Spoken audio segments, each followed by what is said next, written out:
Sejam todos bem-vindos ao canal A Hora do Além. Meu nome é Feliciano. Neste vídeo teremos o nosso especial de Halloween. Antes de começar, se você estiver chegando agora no canal e não for inscrito, inscreva-se. Se curtir o conteúdo, deixe o like para fortalecer o trabalho que é feito no canal. Agora, sem enrolação, bora pro vídeo!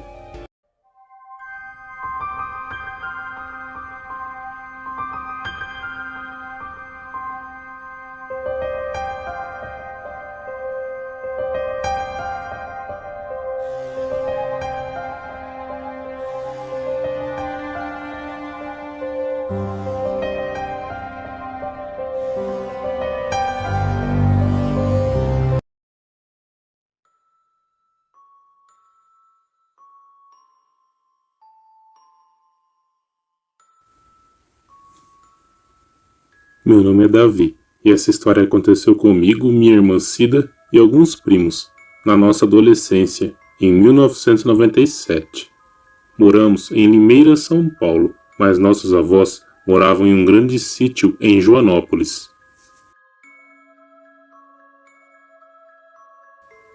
Desde pequenos, sempre íamos juntamente com todos os nossos primos lá. Era uma delícia, pois o lugar era bem grande e circundado por uma mata igualmente grande e fechada. Adorávamos explorar o lugar. Tinha muitas histórias de assombrações e seres que habitavam essa densa mata.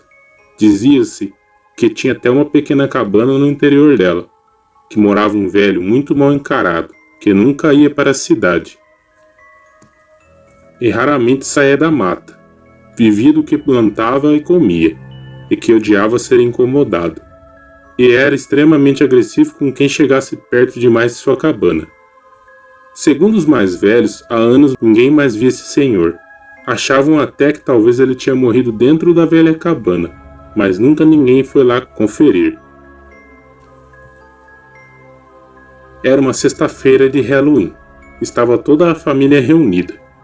A primaiada sempre tocando o terror, como sempre. Já éramos todos adolescentes. Não queríamos mais saber de brincar, mas resolvemos ir lá explorar novamente a floresta. Mas dessa vez íamos mais adentro dela. Agora estávamos grandes.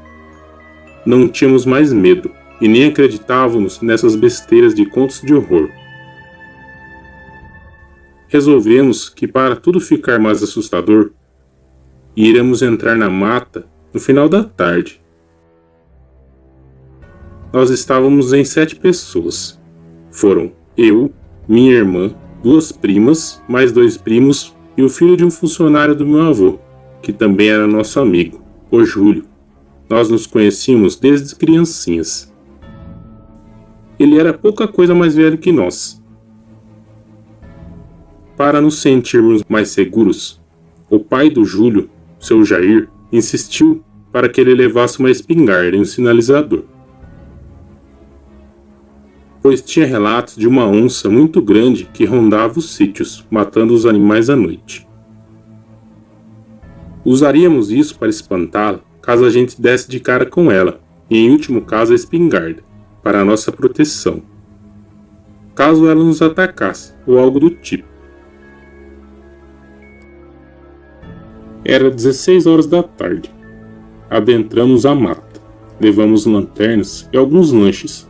Levamos também alguns facões bem afiados e grandes, pois teríamos que abrir caminho e formar uma trilha, para entrarmos mais para o interior da mata, pois ninguém ia lá com muita frequência. Na verdade, o pessoal que morava na região até evitava de entrar nessa mata.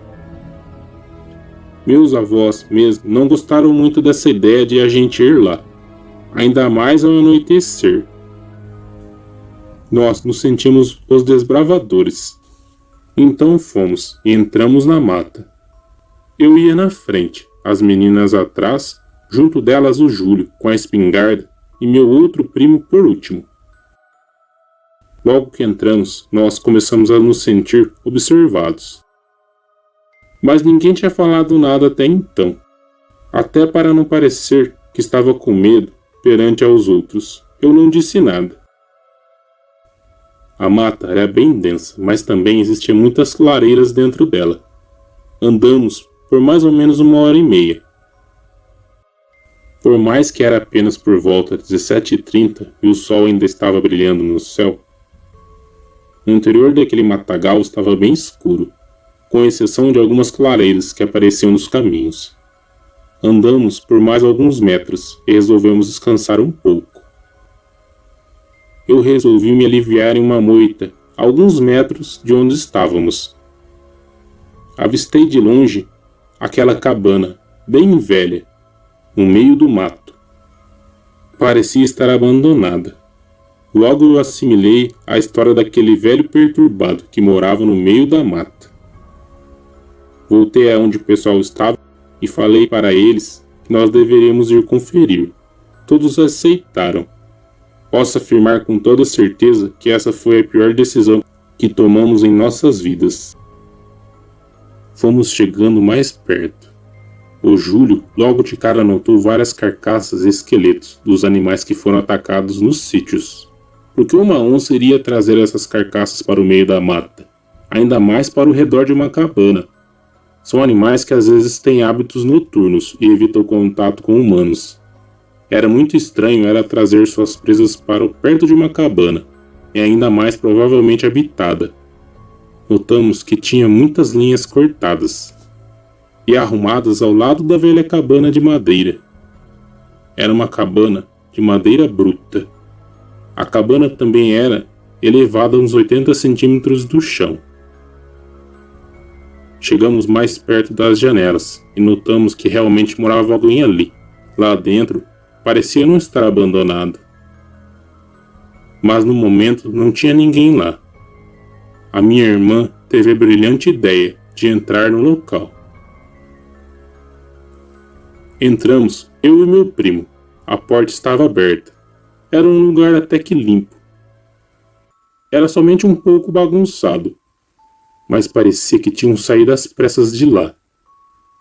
Andamos um pouco pelo interior da pequena cabana e achamos na parede uma pintura velha e toda escorrida de um pentagrama. Parecia feita à mão mesmo. Notamos outros vários símbolos que eram bem estranhos e os ossos dos animais pendurados por pequenas cordas espalhadas pela cabana toda. Resolvemos sair dali. Saímos. Relatamos o que vimos e resolvemos ir embora. Todos ficaram com um pouco de medo. Andamos por mais alguns minutos para matar dentro, para voltar ao sítio, e já estava bem escuro. Somente as nossas lanternas e a grande lua cheia iluminavam um pouco o que conseguimos ver do céu. Aí que algo assustador aconteceu. Ouvimos um grande uivo a uns 100 metros na nossa frente. Mas não era um uivo normal que a gente escutava de um cachorro. Era um uivo aterrador. Parecia cachorro e porco uivando ao mesmo tempo. Era grave e agudo. Era bem diferente. Isso gelou as espinhas de todos. Eu apontei a lanterna para os demais e notei que o Júlio, que era bem corajoso, estava tremendo de medo.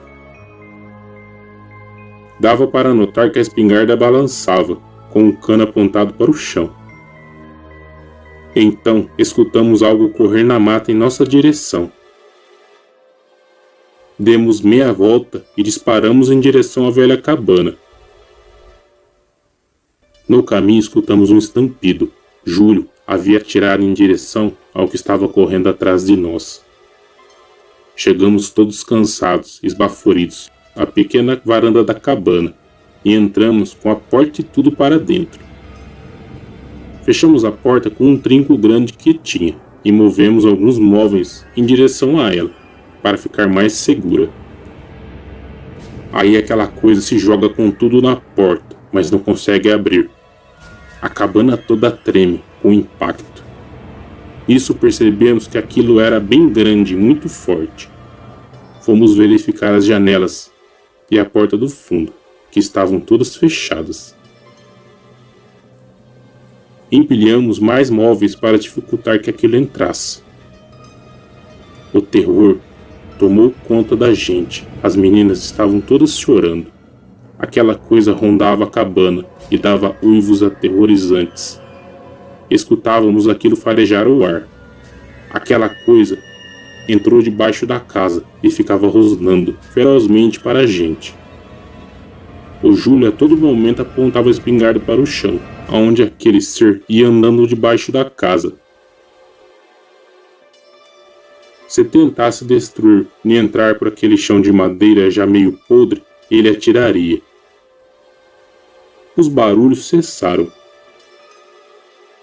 Todos já estavam muito nervosos, inclusive eu, uns chorando e outros rezando. Minha irmã resolve ir espiar pela janela para ver se aquilo já tinha ido embora. Ela puxa um pouco de um pano velho que servia de cortina para ver lá fora. Então ela vira para a gente dizendo que não tem nada, só a luz da lua, que estava iluminando o local, em uma cerração muito densa. Quando ela se volta para a janela, aquele pano velho e sujo cai. E o que vimos mudou para sempre todas as nossas vidas. Vimos uma silhueta de pé na janela. Todos apontamos nossas lanternas. E o que iluminamos era um lobo negro. Era como um breu da noite, em pé, sobre as duas patas traseiras, nos encarando, do lado de fora. Estava ali parado, do lado de fora da janela, nos encarando. E com certeza tinha mais de 2 metros de altura, pois ele se abaixou para nos ver pela janela.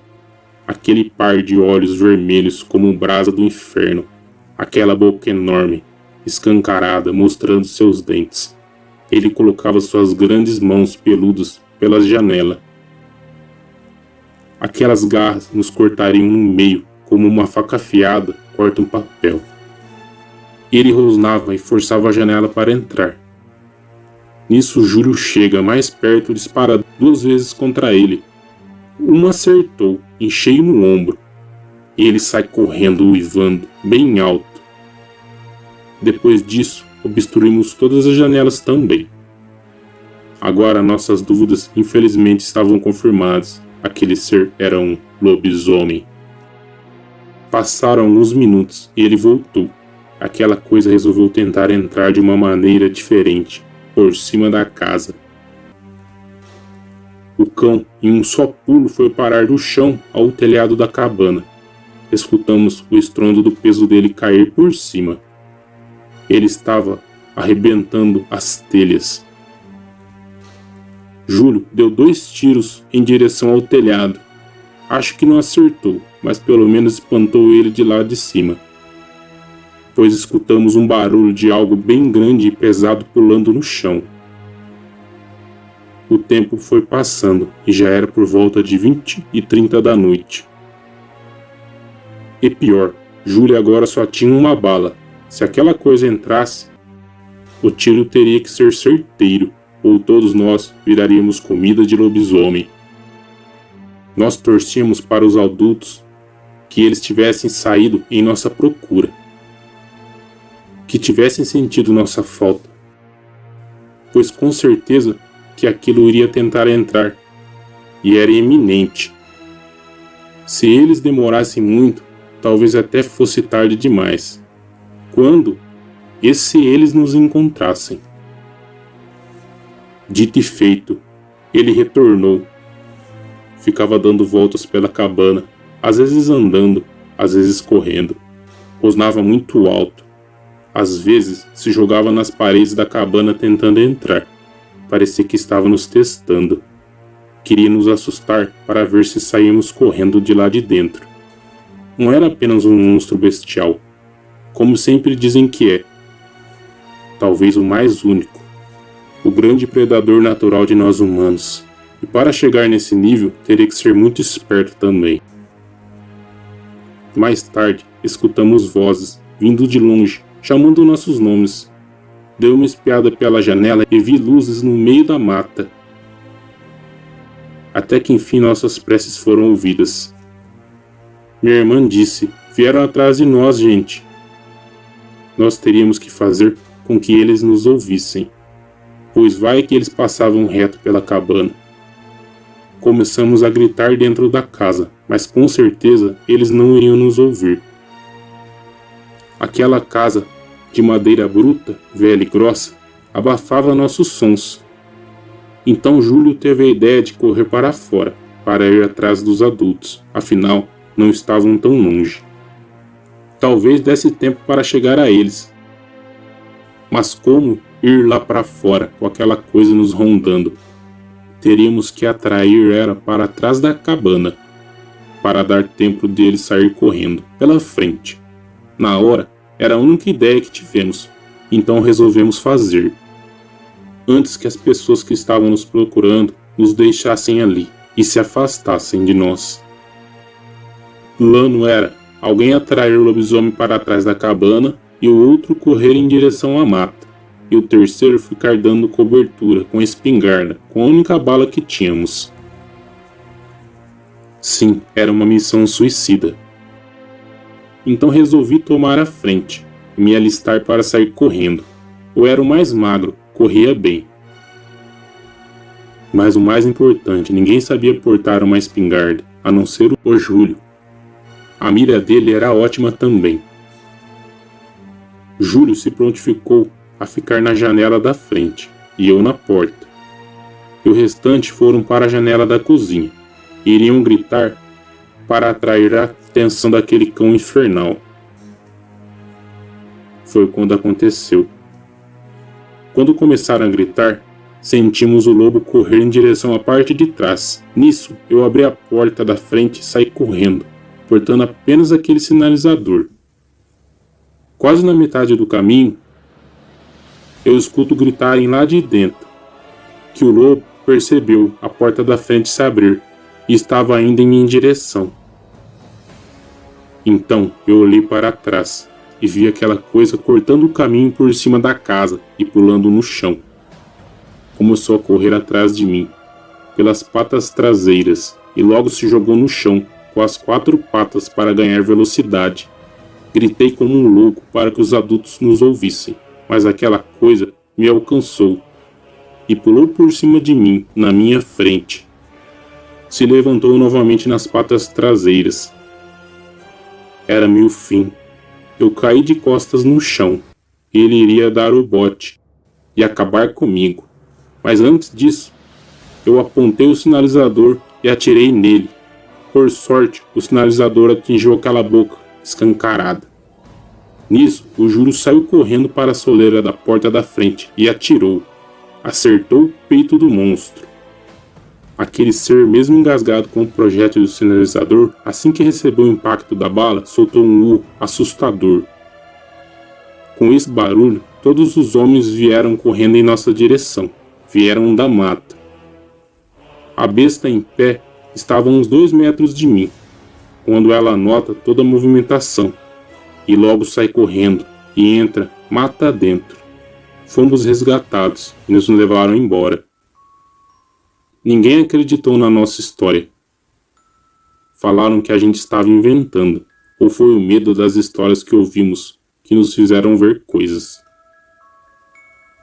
Já cedinho, nós fomos embora. Nem ficamos para o feriado de finados.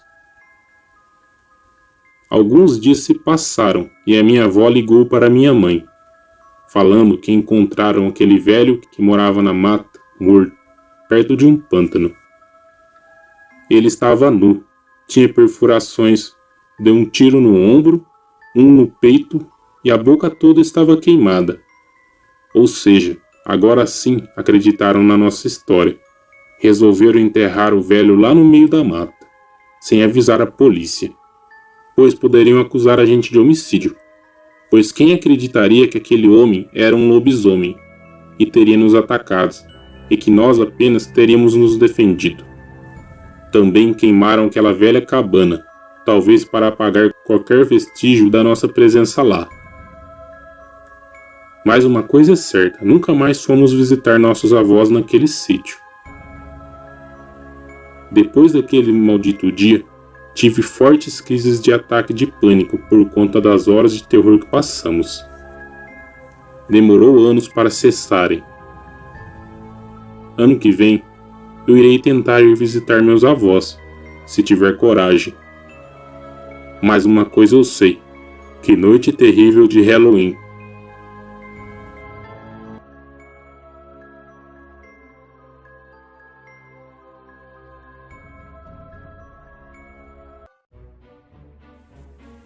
E vocês gostaram da história?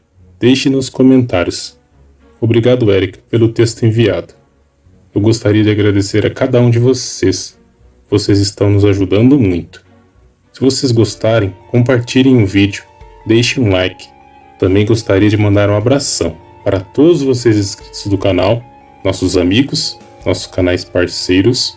Feliz Halloween, pessoal do além. Obrigado por ter chegado até o final do vídeo. Forte abraço!